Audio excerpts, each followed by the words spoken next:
సడన్గా నా స్పెట్స్ అవుపించపోయేసరికి నేను సెల్ఫ్లో స్పెట్స్ వెతుకుతున్నాను. అదే టైంలో నా కంటికి ఈ జ్యువెలరీ బ్యాగ్ అగుపించింది. ఈ జ్యువెలరీ బ్యాగ్ మీద ఏదైనా ఆర్ట్ వేయాలని నాకు అనిపించింది. ఇక వెంటనే దాని మీద ఉన్న లేబుల్ తీసి నా దగ్గర ఉన్న కలర్ బాక్స్లో నుంచి ఒక వైట్ కలర్ వేశాను. అది కూడా మొత్తం బ్యాగ్ కాదు, మిడిల్లో స్క్వేర్ షేప్ వేసి దాని చుట్టూ చిన్న చిన్న పువ్వులు వేశాను. అండ్ ఈ మిడిల్ స్క్వేర్ బాక్స్‌లో అసలు ఏమేద్దామని నేను ఆలోచించే లోపు నా మైండ్‌లో ఒక ఆలోచన వచ్చింది. ఏంటంటే లోటస్ ఏస్తే చాలా బాగుంటుందని అనిపించింది. నెక్స్ట్ సెకండ్ ఏం ఆలోచించకుండా లోటస్ వేశాను. నిజంగా అసలు నేను అనుకోలేదు ఇంత బాగా వస్తుందని. అసలు మొదలుపెట్టడానికి ముందు నాకు ఒక థీమ్ అంటూ ఏం లేదు. నేను సడన్గా తీసుకున్న డిసిజన్ ఇది. బట్ చాలా అంటే చాలా బాగా వచ్చింది ఫైనల్ అవుట్‌పుట్.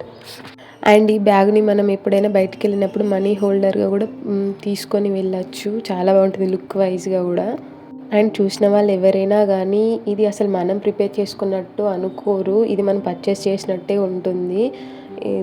అండ్ ఈ మధ్య కాలంలో చాలామంది పెద్ద పెద్ద హ్యాండ్ బ్యాగ్ల కంటే ఇలాంటి చిన్న చిన్న హ్యాండ్ బ్యాగ్స్‌ని క్యారీ చేస్తున్నారు.